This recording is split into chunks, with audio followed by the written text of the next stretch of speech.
ఉద్యమంలో ప్రజలను మేల్కొల్పడం కోసం, ప్రజలకు అస్తిత్వ భావన కలగడం కోసం ఆర్టిస్టులను పిలిపించి ఆ తల్లి రూపురేఖల్ని చిత్రించిండ్రు.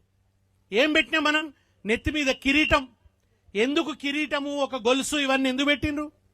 ఒక అమ్మవారు వలె కనిపించాలని, ఒక ధాన్య లక్ష్మి వలె కనిపించాలని, ఒక ధన లక్ష్మి వలె కనిపించాలని, ఒక అమ్మవారు తిరిగి కనిపించాలి, ఒక మైసవ తల్లి తిరిగి కనిపించాలి, ఒక కాళికామ్మ తిరిగి కనిపించాలి, ఒక మహాలక్ష్మి తిరిగి కనిపించాలని చెప్పి కిరీటం పెట్టి 2 నగలు పెట్టి ఆ తల్లి చేతుల్లో బతుకమ్మ పెట్టిండు.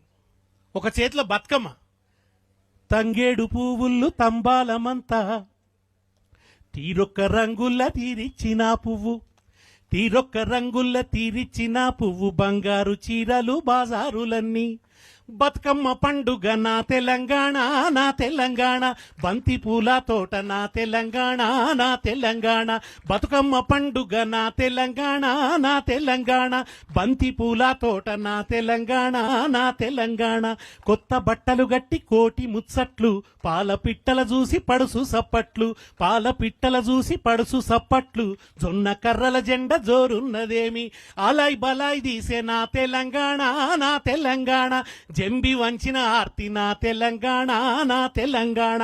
బతుకమ్మ, దసరా మన గొప్ప పండుగలు. ఆ పండుగలు ప్రతిఫలించేటట్టు తెలంగాణ తల్లిని మనం ఏర్పాటు చేసుకున్నాం.